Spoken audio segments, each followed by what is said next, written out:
kalau kami panggil dia namanya di sini tuh Rio. Kalau dilihat kesehariannya, anak ini sangat luar biasa baiknya, pendiam. Dia menjadi jemaah di masjid itu setiap waktu sholat.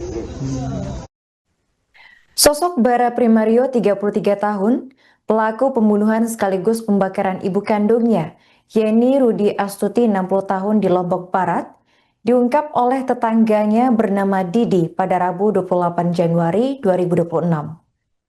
Dalam keterangannya, Didi menuturkan sisi lain dari pelaku yang akrab disapa Rio, yang sebelumnya diduga membunuh ibunya pada Minggu 25 Januari. Menurut Didi, Rio dikenal sebagai sosok yang rajin menjalankan ibadah sholat berjamaah di masjid. Selain taat beribadah, Didi menyebut Rio sebagai pribadi pendiam, namun tetap komunikatif dan sesekali ceria saat berinteraksi dengan warga sekitar. Sementara itu, tetangga pelaku lainnya bernama Owi juga turut mengungkap sosok Rio yang dinilai memiliki kepedulian sosial yang tinggi. Contohnya pada saat gempa melanda Lombok pada 2018, Rio disebut sebagai salah satu orang pertama yang turun tangan membantu para korban. Kakak iparnya Sri Kurniawati mengingat bahwa Rio selalu bergerak cepat ketika mendengar ada musibah yang terjadi. Menurutnya, peristiwa yang menimpa keluarga mereka saat ini sangat mengejutkan dan membuat pihak keluarga terguncang. Hal senada disampaikan oleh kakak kandung Rio, yakni Ade Prima, yang menegaskan bahwa adiknya dikenal sebagai anak yang sangat disayang keluarga dan juga ibunya. Ia juga membantah tudingan negatif yang beredar di media sosial dengan menyebut Rio sebagai sosok penuh perhatian terhadap keluarga termasuk kepada keponakan-keponakannya. Sementara itu, berdasarkan penyelidikan Polda Nusa Tenggara Barat, polisi menemukan barang diduga narkotika jenis ganja di mobil pelaku. Kabid Humas Polda Nusa Tenggara Barat, Kombes Pol Muhammad Khalid, pada Selasa 27 Januari 2026 menjelaskan bahwa tim awalnya menemukan kotak permen karet berwarna putih yang diduga berisi ganja. Namun polisi tidak merinci berat dari barang tersebut. Hingga kini penyidik masih mendalami dugaan keterlibatan pelaku dalam penggunaan narkotika, sementara proses hukum terhadapnya masih terus berlanjut. Kalau kami panggil dia namanya di sini tuh Rio. Kalau dilihat kesehariannya, anak ini sangat luar biasa baiknya, pendiam. Dia menjadi jemaah di masjid itu setiap waktu sholat. Jadi kita semua itu kaget dengar kejadian ini. Karena tidak ada terbayang sama sekali kalau akan terjadi seperti ini. Jadi Bapak boleh tanya seluruh warga di Monjok Baru ini. Sempat jadi Karang Taruna juga katanya. Dia aktif di Karang Taruna. Hampir semua kegiatan pemuda dia terlibat di sini. Gimana waktu mendengar peristiwa kejadian itu? Wah, saya kaget sekali. Saya sendiri tidak tahu apa-apa. Tadi malam orang saudara kami baru saya keluar. Sempat menyaksikan penggeledahan dan saya hanya diminta waktu menyaksikan waktu pemeriksaan di mobil yang putih itu aja. Di sana memang ada bercak darah, cuman itu yang saya tahu. Setelah itu saya keluar. Tapi Rio pernah cerita-cerita gitu nggak Nggak ada, sebelumnya? nggak ada. Berarti tertutup ya memang? Orangnya memang tertutup. Itu aja yang saya tahu. Mas kalau ibu itu bagaimana dengan warga di sini? Bersama warga di sini juga bersosialisasi, ya ada kegiatan arisan apa semua. Jadi memang normal saja. Tapi belakangan misalnya dalam beberapa hari sebelum kejadian sempat ada yang janggal? Tidak ada sama sekali. Makanya kita warga Monjok di sini tuh sangat kaget dengan kejadian ini.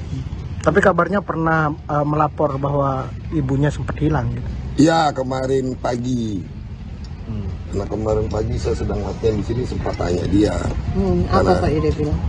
Ya cuman bilang dia mau cari ngambil kakak itu aja. Hanya itu yang saya tahu. Untuk apa enggak ditanya? Nggak ada kerjaan sih mau nanya-nanya ya begitu. Dia cerita nggak kalau dia mau laporkan waktu ibunya hilang? Nggak tahu, saya juga nggak tahu ada laporan yang tendang yang lapor juga saya nggak tahu. Mungkin itu aja lah. Tapi di minggu pagi itu kan sempat keluar dan sempat bertegur sapa dengan Rio kan kabarnya bang? Saya Senin kemarin yang bertegur sapa. Pagi? Kemarin pagi ya. Itu biasa aja dia nggak? Iya biasa aja karena saya kan setiap pagi tuh beraktivitas di sini, berolahraga.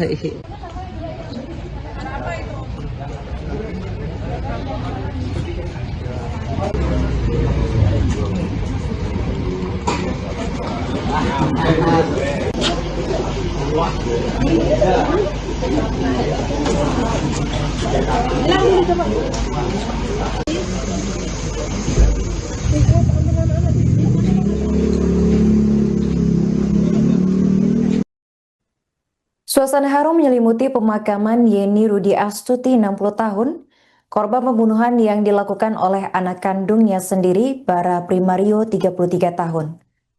Tangis keluarga pecah saat jasad Yeni diturunkan ke liang lahat pada Rabu 28 Januari 2026. Di antara pelayat terlihat kesedihan mendalam dari Nindi Febrian, anak bungsu sekaligus adik kandung pelaku yang kerap disapa Rio. Air matanya tak terbendung ketika menyaksikan sang ibu dimakamkan dan raut wajah kosong serta senyum yang dipaksakan saat menyapa tamu menunjukkan betapa berat duka yang ia rasakan. Nindi menyampaikan bahwa dirinya tidak pernah membayangkan kakaknya yang selama ini dianggap sebagai pelindung keluarga tega mengakhiri hidup ibu mereka. Ia menuturkan bahwa meski kakaknya telah ditetapkan sebagai tersangka tunggal oleh Polda Nusa Tenggara Barat, ia tetap berharap Bara bisa hadir mengantarkan ibunya ke peristirahatan terakhir. Ia juga mengungkapkan penyesalan mendalam karena tidak berada di sisi sang ibu saat peristiwa tragis tersebut terjadi. Menurutnya, keputusan untuk bekerja jauh dari rumah membuat dirinya merasa bersalah. Nindi menilai bahwa jika ia masih tinggal di kampung halaman, kemungkinan besar tragedi tersebut tidak akan terjadi. Kejadian tragis yang menimpa ibu ini sebagai anak, melihatnya seperti apa nih? Sedih ya, Sedih aja sih. Nggak nyangka. Kalau sosok Bara di mata Nindi selama ini seperti apa, kakak? Pendiam. sering komunikasi ya.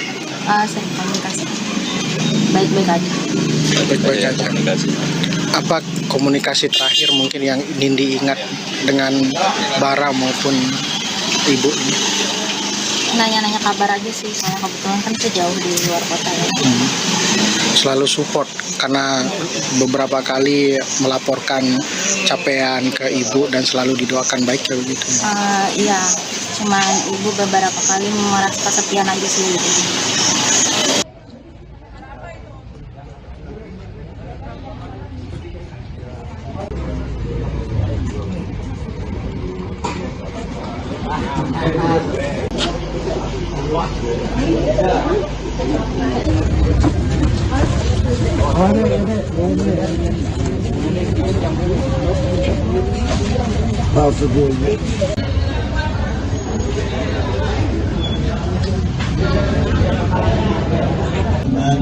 لم يلد ولم يولد ولم يكن له كفوا أحد لم يلد ولم يولد ولم يكن له كفوا أحد Inna lillahi wa inna ilaihi raji'un. Kejadian ini apa yang Bapak harapkan untuk kelanjutan dari kasus ini? Oh, harapan saya itu ini aja kalau bisa dikasih keringanan karena kan keluarga sendiri, ibunya sendiri, itu aja. Kalau hukum tetap berjalan.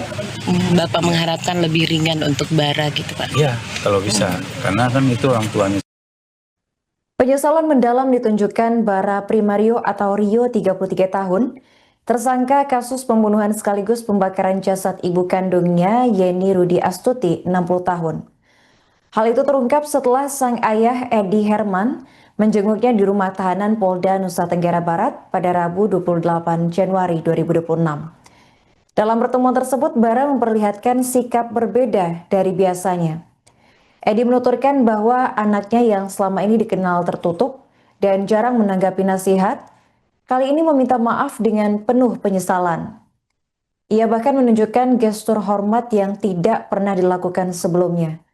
Edi mengakui bahwa meski Rio sempat meninggalkan rumah karena persoalan internal keluarga, Dirinya tetap menyayangi sang anak dan berusaha memenuhi kebutuhannya. Kini fokus keluarga adalah memastikan kondisi psikologis dari Rio. Ia telah meminta pihak kepolisian untuk melakukan pemeriksaan kejiwaan, mengingat anaknya dikenal sulit menerima nasihat dan cenderung menutup diri. Di tengah duka atas kepergian istrinya, Edi berharap agar proses hukum tetap berjalan, namun dia meminta agar hukuman terhadap Rio dapat dipertimbangkan lebih ringan. Menurutnya, kasus ini menimpa keluarga inti sehingga ia berharap ada ruang bagi pertimbangan kemanusiaan. Edi juga mengungkap bahwa dirinya tidak pernah memiliki firasat buruk terhadap anaknya. Awalnya ia mengira sang istri hanya pergi untuk sementara atau menginap di rumah kerabat. Namun penyelidikan kepolisian mengungkap fakta lain, di mana Rio diduga memiliki hutang sebesar 30 juta rupiah kepada temannya. Uang untuk membayar hutang tersebut ditransfer menggunakan ponsel dan akun milik sang ibu pada malam kejadian saat korban sudah meninggal dunia. Dan kasus ini masih dalam penanganan Polda Nusa Tenggara Barat, sementara keluarga berharap pemeriksaan psikologis segera dilakukan untuk memastikan kondisi kejiwaan Rio. Jadi ini apa yang Bapak harapkan untuk kelanjutan dari kasus ini? Oh, harapan saya tuh ini aja kalau bisa dikasih keringanan karena kan keluarga sendiri, ibunya sendiri, itu aja. Kalau hukum tetap berjalan. Bapak mengharapkan lebih ringan untuk Bara gitu, Pak? Iya, kalau bisa, karena kan itu orang tuanya sendiri, bukan orang lain. Gitu. Iya, iya. Ya? Pak, tentu ini sangat duka yang mendalam untuk Bapak. Ya, pasti mendalam. Bagaimana kabar pertama Bapak dengar? Pertama laporannya dia hilang aja, ibunya menghilang. Saya kira dia tidur di rumah teman atau kemana gitu kan. Bara yang bilang ya. Mbak Ibu. Ya, kronologinya gitu. Ternyata diselidiki sama polisi, lain ceritanya. Kalau untuk Bara sendiri, kira-kira perlu nggak menurut Bapak untuk dites psikologi terlebih dahulu? Nah, itu yang mau saya. Saya kepingin tes psikologis, tapi saya ada di situ. Saya meyakinkan bahwa dia itu udah sering saya nasihati, ya kan, tapi tidak mau terima. Apakah anak ini ada gangguan jiwa atau otak, saya nggak tahu. Ya kan? Nah, yang pastinya bisa dicekkan psikologis dulu, tapi didampingin sama keluarga, ya, itu yang saya inginkan. Ini Bapak sudah karena sampai. Saya berkali-kali sudah menasehatin dia kan, masih seperti itu, bahkan terjadi seperti ini, ya. Ini udah fatality sekali, ya. Download Tribun X sekarang, menghadirkan lokal menjadi Indonesia.